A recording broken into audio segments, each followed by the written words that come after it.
U.S. President Donald Trump is facing 3 new charges over his handling of classified documents after he left the White House. Federal prosecutors filed an indictment on Thursday evening superseding formal federal charges made in June to which Trump has pleaded not guilty. Mr. Trump and 2 of his employees at his Florida estate Mar-a-Lago have been charged with obstructing the investigation into the former president's retention of top-secret documents. Court files claim employees were asked to delete camera footage recordings of the basement where classified documents had been stored after they'd been served a subpoena to produce the footage. Mr. Trump's campaign has responded to the new charges, calling it a quote desperate and flailing attempts by the government to harass him. On Thursday, Trump's lawyers also reportedly met with federal prosecutors in the investigation into efforts to overturn the 2020 election. A potential indictment in that case is still looming. Learn North America correspondent report. The latest charges relate entirely to the existing court case in Florida alleging that the former president had retained top-secret documents after leaving office. Now those are said to have included defense information. Mr. Trump had already been told he would be facing trial for this next May. His aide Walt Natta had already been named as a co-defendant, and it's alleged that he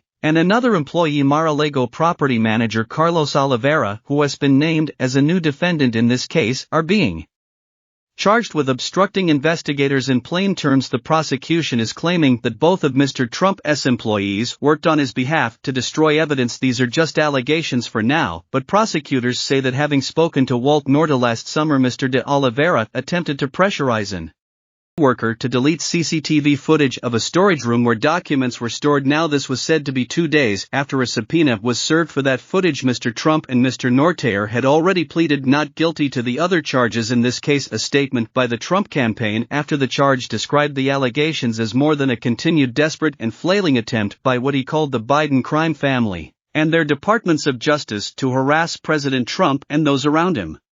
Reporter from Feature Story News earlier about these new charges Trump is facing. This challenge is in and of themselves are not a surprise, but the timings of them are, because this revised indictment accuses Trump's staff of conspiring to delete security footage that the Department of Justice had asked for. One staff member, it's claimed, texted another that the boss, aka Donald Trump, had requested that footage be deleted. Of course, if the Department of Justice, which is leading this investigation, has proof of that exchange, it's very difficult for Donald Trump to claim this is some sort of shock despite him protesting his innocence. This revised indictment that came out on Thursday evening also alleges that Donald Trump spoke with biographers who were meeting him at one of his private residences, revealing to them what he calls a big pile of papers material including classified information about attacking a foreign country, reportedly Iran. That conversation was recorded. We've heard the tapes again. Not particularly a surprise then that the Department of Justice would decide to move ahead based on that evidence. What did take people, I guess, by surprise in Washington, D.C. on Thursday was the fact that most of our attention was on a completely different investigation at the time, looking into Donald Trump's attempts to overturn the 2020 presidential election.